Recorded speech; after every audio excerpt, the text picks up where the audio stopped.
Hello, this is Mrs. Simon. Thank you for looking at my lesson called It's a Cinderella Story. The girl in this picture is Cinderella. It's a very famous story that you've probably heard of.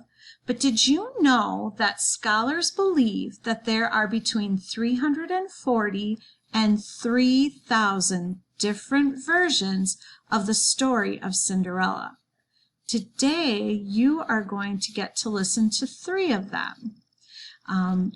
There's a clip of a video from the Disney movie, and then there are 2 Cinderella stories for you to read, Princess Furball and the Rough-Faced Girl.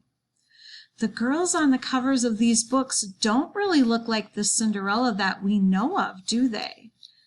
I'd like you to listen to the stories, and while you're reading along and listening, think about what things are the same and what things are different in these 3 versions of the story of Cinderella.